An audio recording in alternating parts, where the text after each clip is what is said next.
Hi there. Welcome to Sunnyside Journals. I'm Catherine, and I'm here with a little what's on my desk today. I find that title is useful for me, first of all because I talk a lot, and also because quite often I have more than one thing to go into a video because I want to talk about what I'm doing so far in a journal that I'm working on, and I actually have a little bit of a haul today, so that's good. And I actually got a little bit of work to do today, so I'm hoping I can do that and sit down and be able to do it. So I've been working on this journal with it's got "Bless Us Everyone" on the cover, but it's very quickly turning into I've been calling it Mrs. Cratchit's Christmas. Just imagining what it must have been like for her. So now, who knows? It may still evolve. I find these books talk to me and tell me their story while I'm working on them. So who knows? I think I've got most of the signatures ready. I switched out a few pages. So this first one, and I've started working on the first signature. I'm going to really try and do something that I don't do very often. I usually get my signature papers ready, and then I will sew them into the cover, and then I do most of my decorative work. Of course, I get, if I'm going to do any machine sewing, I do that first, because you can't fit a whole book, or at least not under my machine. You can't. I have my mother's old sewing machine that I use. This time this cover is so old, and I'm really treating it carefully. The most recent that I know is 1897, but it could be older than that. That could very well be when it was gifted to the person, because I only know that because of the signature that was inside, was dated December 25th, 1897. So it could actually have been older than that. I don't know. So I think I'm going to try my best to put the signature block, text block, into the cover when I'm actually almost done with the decorating. Just to save any wear and tear on that beautiful cover. I want to keep it as lovely as possible. So I got started on, which is different for me, as I explained in my last video. I usually start working from end papers, and then I work end papers, and then the first and the last page, I always like them to be beautiful, and then I sort of work my way to the middle of a book. But this time, maybe this will be different. So I've put in a little spot here with some fabric. Now, you know what? Let's try something here, because I can't remember if that's a tuck spot or not. And it's not. It's just fabric. Okay. I wonder why I wouldn't have made that a tuck spot. Oh, well. It looks attractive. Live and learn, right?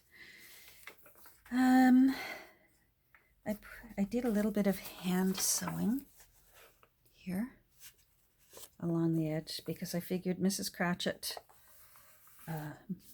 most likely does not own a sewing machine, and any mending and sewing that she did was probably with her hands.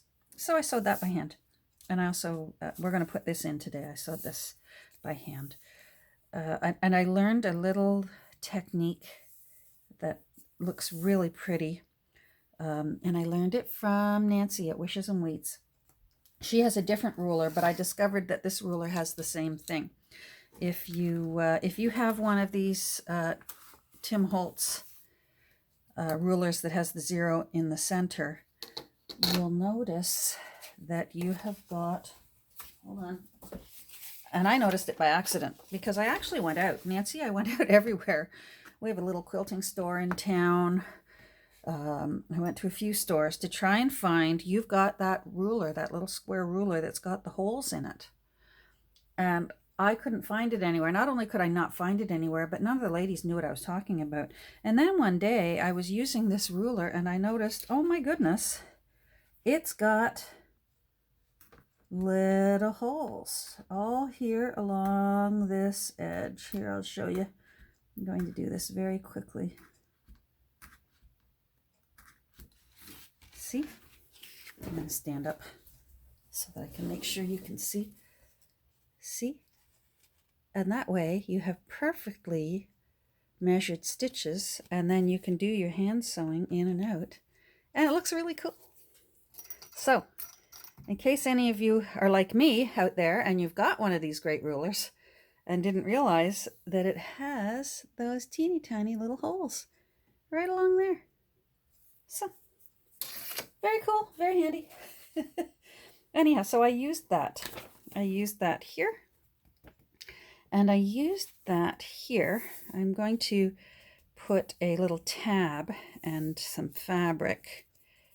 I wanted a bit of humble looking fabric. This is actually also going to be the fabric that I sew the text block into the cover when the time comes. I thought it looked like, it looks a little bit sad. And I thought that perhaps Mrs. Cratchit may have used it from one of her dresses and reused things. So I'm going to put that in. But in the meantime, here, I'll show you what I've been working on. As I said, I'm going to try and use lots of ledger paper because Bob might have had access to accounting paper from working in the counting house. And I just covered up the title of the old book. This page is actually from the original book. And I covered up the printing here so that that can just be journaled on. More ledger paper, but I Christmased it up with a little bit of Victorian holly and berries. These are those pages that I said I was going to create from the funeral guest book that I have. So I've added a picture here of a mother and children. And the mother's, I think, looks like she's dressed in black. So, you know, sadly back then, you know, death was a very real everyday thing for families then. So, and of course we know that little Tiny Tim's death is alluded to throughout the book until the very end. Not that I want to tell you the end of the story, but I think you know it. Tiny Tim does not die. Anyhow, I made now this really is a tuck spot. I made a little tuck spot here with a little journaling card with some little ragamuffin children out sweeping the stoop, and it's a little quote from A Christmas Carol, the ghost talking to Scrooge.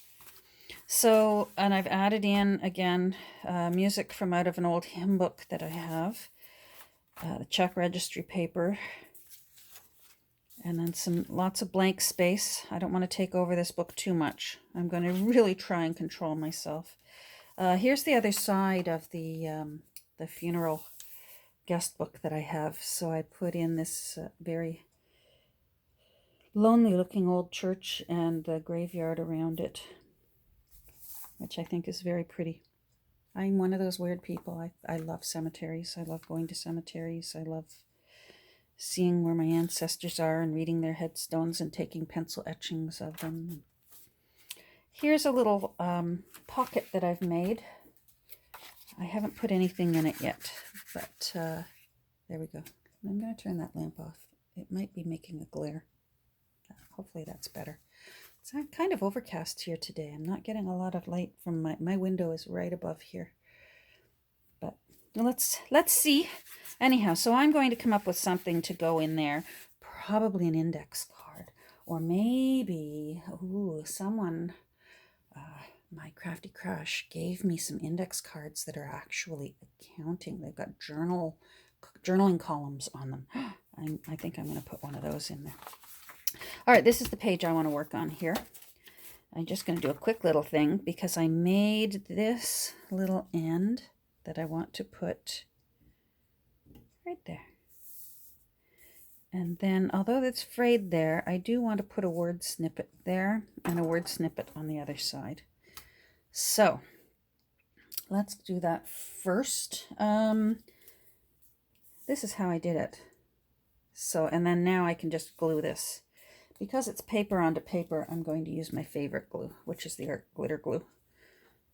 For regular cardboard and paper, you cannot beat the hold that art glitter glue has. Now, you're kind of plugged. Let's see here. No, oh, I see why. You're being a little stinker. Let's get that out of there.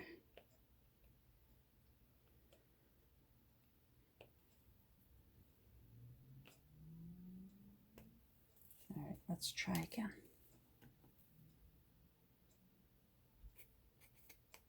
Oh, I think that did it.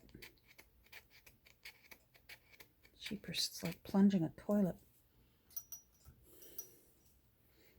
No, I won't flush 15 times. I don't think it would be that necessary. All right, there we go. Okay. So, I'm just going to...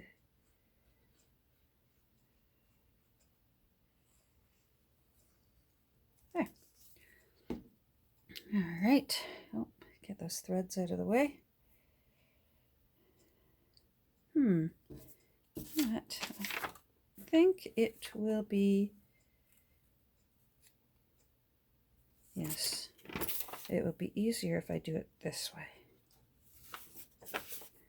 Yes.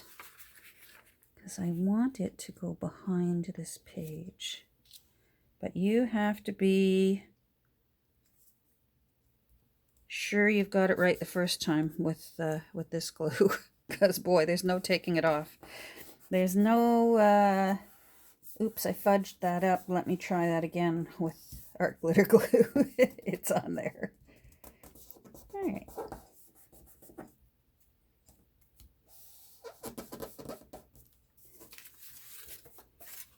Yeah, that looks nice.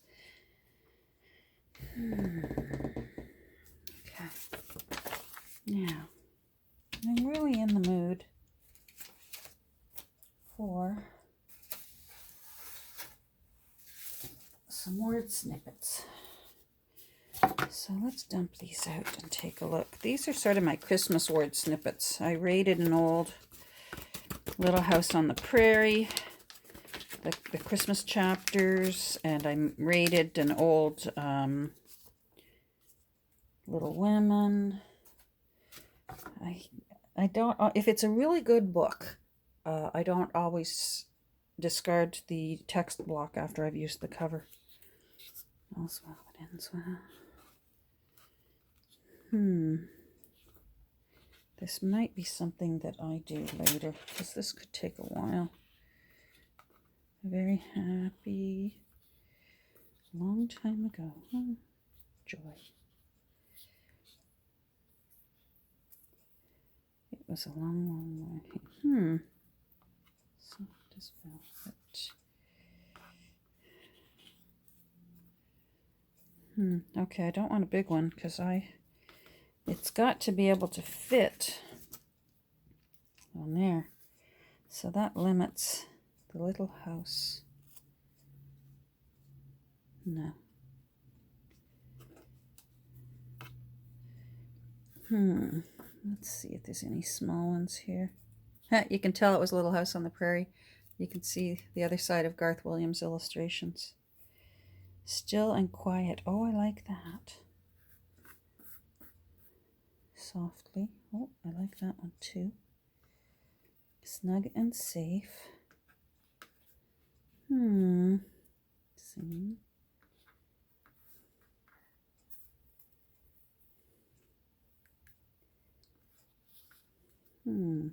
Nice.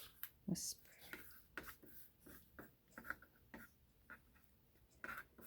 Nice. Together. Yeah, I like this one. I like that one together.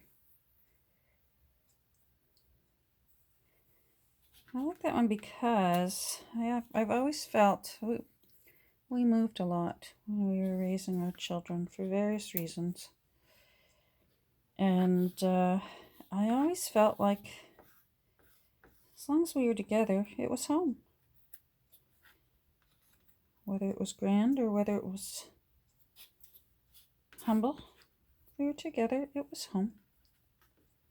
One day. No. Okay. Come on, flip over. Thank you. Oh, a good dog. No. All right, well, still and quiet. Softly. Does still and quiet fit?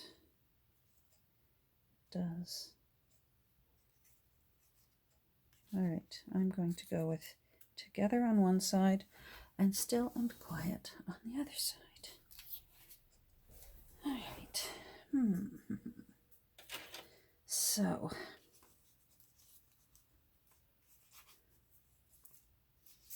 let's see.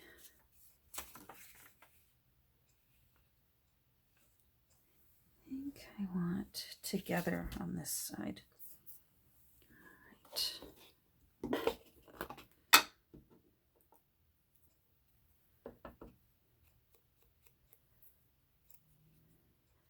Even something as tiny as this, I really find that just taking a second and giving a little bit of distress ink to that edge really makes it pop more.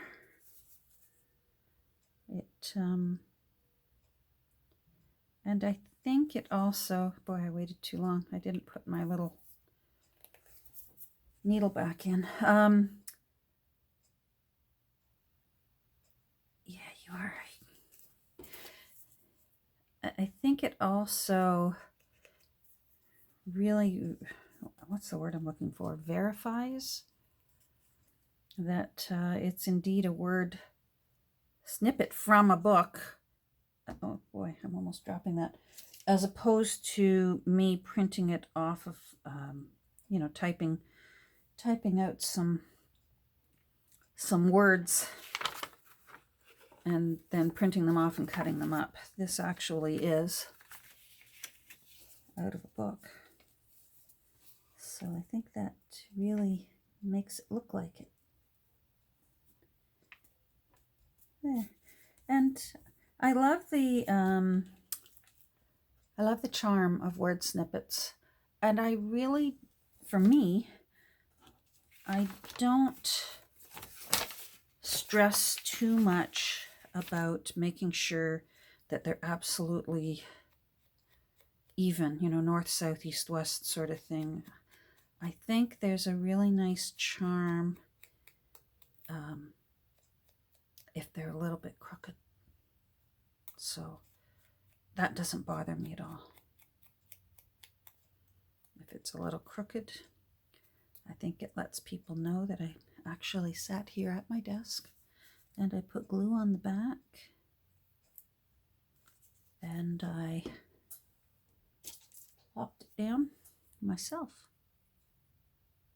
Something as tiny as this, you'll notice I like to spread out the glue a bit because there's not a lot of squidge room for the word snippet. And then don't push down until you're ready because it will. There. I like still and quiet there because I included at the bottom here this picture of a mother, and I imagine that he's got rosy cheeks, that little fella, and maybe he's got a fever. And how many of us have sat by our sleeping child who's not well, and even just to watch them sleep, and if just your will alone could make them healthy again, how many of us have done that? So that's what that she's just being quiet and still and watching her little fellow sleep and get his strength back. This is another one of her watching over a sick little baby. I can't imagine raising a baby back then.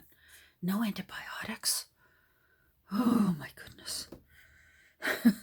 All right, so I did that. I wanted to do that, and I'm thinking, I almost want to leave well enough alone, and I like the way this is looking. Now I'll show you something I did before I get on with the other thing that I need to do today.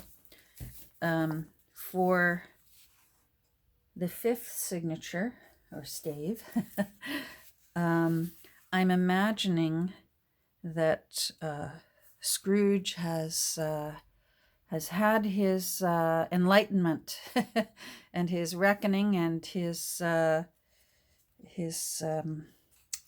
reawakening. So I actually, instead of sort of the old grungy tea-dyed paper that I've got here, I actually have some beautiful cotton stationery here that's embossed and with the beautiful edging on it. So although I do have old paper in here, and I still have old ledger paper in here, because Bob still had to earn a living, but the blank pages that I've put in are beautiful. And I just imagine that shows a difference in their circumstances. And I've put a guest book, as ever, I've put a guest book spread in because I envisioned that once the Cratchits were a little bit more comfortable, that they actually would be able to afford the extra food to entertain guests. You know, at the beginning of the book, they're just worrying about enough food for the 10 of them. So that's why I imagine nicer paper by the end, signature, and a guest book in the middle. So what I'm working on now is I want to put an envelope either in the first signature or maybe the second signature of just some mail that has gone to Mrs. Cratchit. So I'm busting out my pens again and work on those. Oh, I better put this in before I dry it shut again. So I want to do it now so it can dry while I do my thrift haul, and then we can stick it in the book after I do the little bit of a thrift haul. So I've been working on which handwriting I want to use. These 4 hand writings are with this nib, which has a square tip. And these 2 are with this nib, which has a more of a pointed tip. And I'm still not sure which one I prefer. I think I prefer the pointed tip. Yep, I think that's what we're going to go with. And I've imagined to myself that since we know the Cratchits lived in Camden Town, that I've given them my grandmother's address because she was born in Camden Town. And her address of the house that she was born in was 28 Pratt Street. And I feel comfortable using that. Don't worry if you're thinking, Catherine, don't put that in. Somebody could live there. The house was torn down years and years and years ago. It was demolished. All the houses on that street were demolished and apartment buildings were put in. So 28 Pratt Street actually doesn't even exist anymore. It was given one common number, a different one, and their apartments. So we're all right to go ahead and use the address where my grandmother was born. So what I mentioned before, when I did the handwriting on the spine here, is my brown ink is way too dark because it's fresh and I want it to look old and faded. So I took some ink and I diluted it with some water. Yeah, let's see if we've got this here so you can see what I'm doing.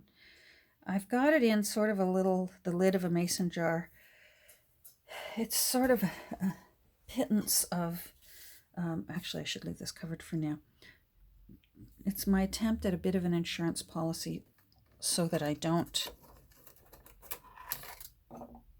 spill an entire bottle of ink all over my desk. And any of you who have done that know the tears that follow when you pour ink or paint or glue or Mod Podge all over your work on your desk. It's not nice. Or your drink. I see some people that work and they've got their coffee or tea on their desk, and I scream at my screen saying, get that mug off of there. They obviously haven't done it yet, and they will. I keep my beverage over on the table beside me. Maybe it's just me. Maybe I'm the only one who's a slob. Let me know if you've poured your drink all over. All right, so I do not write evenly. So I want to put some lines, very light pencil. And then what you do is you wait till it's dry, your ink is dry, and then you can go in and erase this pencil with a soft eraser.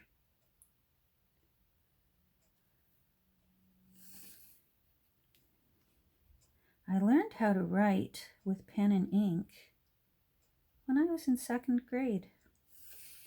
How many lines do we need? 1, 2, 3, 4. 1, 2, 3, 4. No, you know what? I think I want to start one line down. Oh, I moved it. Oh, jeepers. Come on. Yeah, I learned in 2nd grade, my teacher noticed that I had neat handwriting, or printing, I guess. They called it penmanship back then. I had neat. No, I guess it was writing, because that was 2nd grade. We were printing in 1st grade. So it was cursive writing, and mine was quite neat, apparently. And so she sat with me on my own, and she actually gave me a jar of ink and one of these in 2nd grade and showed me how to write with it. I then learned proper calligraphy in high school, but I learned how to actually write with pen and ink in 2nd grade, which I think is incredible. I can't imagine now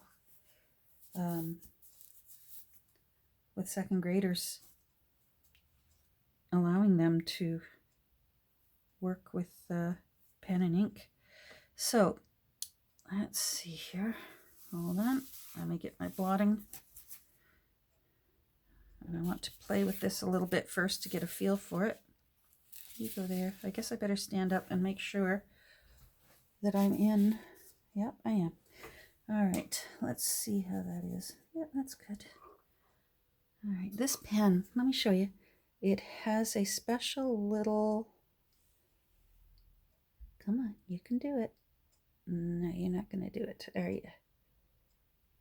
Oh, we're getting late. My phone is going to cut this off. I think we're going to have 2 parts today. That's not going to let me. All right, there's a little bend, and it holds a bubble of ink behind it. I love this pen. I've had this pen for years, and it's kind of mucky and old, but it's never steered me wrong. So this is...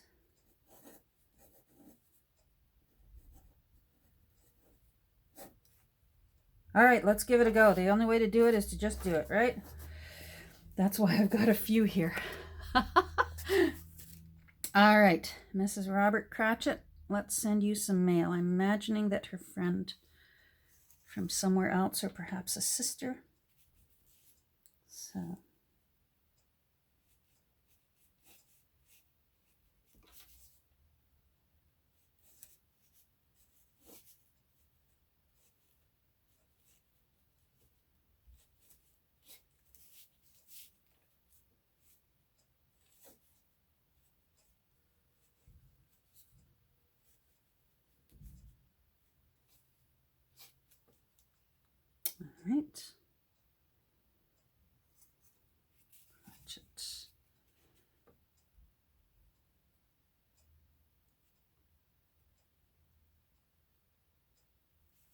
28.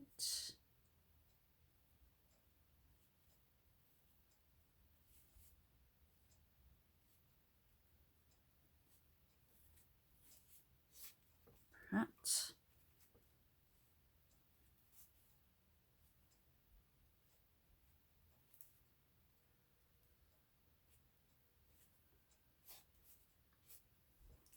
Street, Camden Town. This thing is so wobbly, it's driving me a little crazy.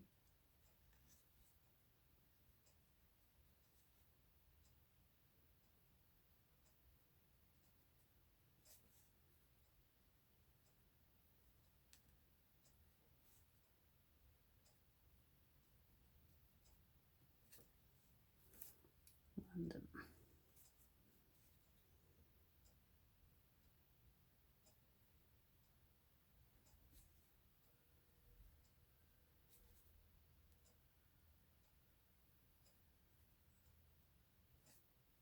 There. Okay, not bad. I think that will do. You know what? Oh, hold on. I'm not going to try and close that over top of my desk. Oh boy. Almost lost my mind for a second.